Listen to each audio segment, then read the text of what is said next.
Bon, je pense qu'il est maintenant temps de faire une petite mise au point de la situation actuelle qu'on est en train de vivre. Donc du coup c'est parti pour parler du Covid dans cette vidéo. Alors oui, comme vu dans le titre ainsi que la miniature, aujourd'hui cette vidéo ne sera pas très humoristique ni même à but divertissant. En fait ce sera vraiment une vidéo un peu sérieuse si on peut dire ça. Il y a un de mes potes aussi qui m'a dit ouais vas-y si tu veux tu peux tourner une petite vidéo sur ça. Du coup je me suis dit bon bah vas-y t'inquiète pas on va le faire. Mais du coup ouais aujourd'hui on va parler de la situation actuelle qu'on est en train de vivre avec ce putain de Covid car on en a marre. Que ce soit des collégiens, que ce soit des lycéens ou même des étudiants, nous on en a marre.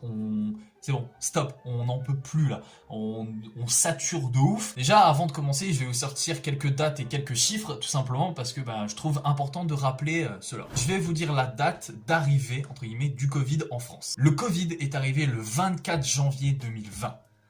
Ça fait actuellement 1 an et 2 mois que nous vivons entre guillemets avec ce Covid. Je vais vous dire maintenant le nombre de décès et le nombre de cas qu'il y a eu en France. Actuellement, nombre de cas, nous sommes à 4,4 millions de cas en France atteints du Covid. C'est énorme et c'est surtout exponentiel parce qu'en fait ça fait qu'augmenter surtout. Et en nombre de décès, on est bientôt à la barre des 100 000, on est à 93 000 décès. Je sais pas si vous vous rendez compte juste des chiffres qui sont énormes. Maintenant, je vais vous sortir des dates. Donc déjà, pour le premier confinement, on a été en confinement à partir du mardi 17 mars, on va dire jusqu'au 10 mai. Tout le pays a été confiné. Il faut qu'on s'avoue un truc quand même, c'est que au niveau des stats, parce que je suis retombé sur des anciens stats sur Twitter ou même juste sur Internet, on va pas se mentir que le premier confinement a été une réussite de ouf. C'est-à-dire que on avait limité le nombre de cas, on avait surtout aussi limité le nombre de décès, parce que les gens ne pouvaient pas travailler, nous les élèves on pouvait pas aller en cours, seulement en cas de nécessité on pouvait sortir grâce à une attestation. Maintenant on va parler du deuxième confinement, parce que moi je ne dis pas ça un confinement, enfin personnellement pour moi ce n'était pas un confinement, à partir du 29 octobre jusqu'au 15 décembre. Sauf que là le problème c'est que les écoles étaient ouvertes, les gens pouvaient travailler. On n'était pas dans le mode un peu énervement, ni même c'est pas parce qu'on avait la flemme d'aller en cours, non, au contraire.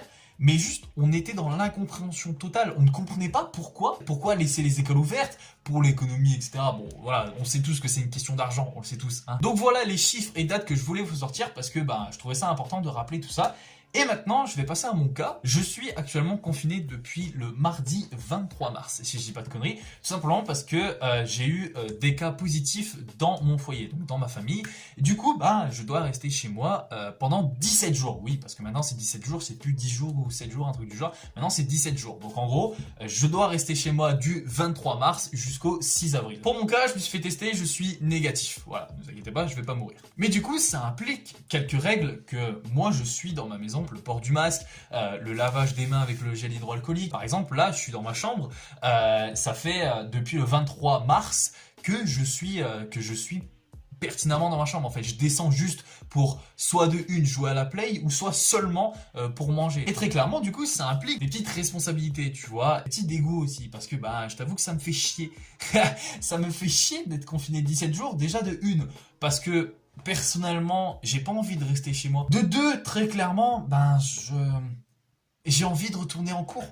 C'est con, mais j'ai envie de retourner en cours pour voir mes potes, pour jouer au baby-foot, tous ceux qui me voient au lycée le savent, mais jouer au baby-foot, pour revoir tout le monde, pour revoir mes potes, pour effectivement essayer de suivre un minimum en cours. Et troisième dégoût, en fait, c'est le fait que je peux pas sortir. Je peux pas voir des gens. Très clairement, ouais, ça fait un truc, tu vois, t'es là, tu fais putain, fais chier quoi, fais chier. Ça casse les couilles, je suis d'accord, ça casse les couilles. Quatrième chose, qui est certainement la pire de chez pire de chez pire, je vais vous dire la vérité, dans ma famille, on est 5. J'ai 2 petits frères et j'ai mes 2 parents. Et du coup, tu me comptes moi dans les enfants. Mes 2 petits frères sont testés positifs. Okay. Mes 2 parents et moi, on est testés négatifs. On va refaire un test dans 2 semaines. Sauf que le gros souci, c'est que, admettons, il y en a un de mes parents qui est testé positif. Et devinez quoi, vu que je suis cas contact, et imaginons moi je suis aussi négatif, je suis cas contact, je dois rester chez moi 17 jours. Et si on n'a vraiment pas de chance, c'est un cercle vicieux, je suis pareil pour rester chez moi 1 mois, 2 mois, pour mon cas, je suis dans... Ça me fait chier, ça me casse les burnes, je peux plus là. Je sature, c'est aussi pour ça que je fais cette vidéo, pour me libérer, parce que je peux plus. Je sature, j'en peux plus. Waouh.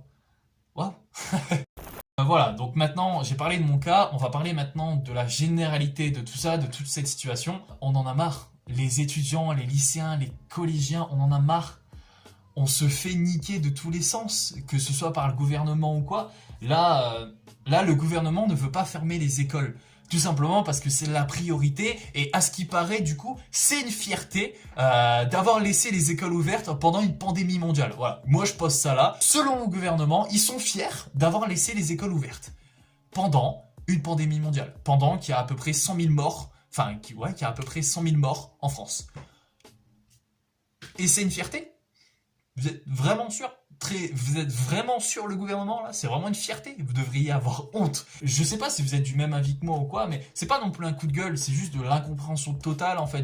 Puis j'ai besoin de m'exprimer, puis j'en ai rien à foutre, c'est ma chaîne YouTube, je fais ce que je veux, tu vois. C'est très compliqué pour moi aussi psychologiquement parce que je vais vous avouer que je commence à vriller là.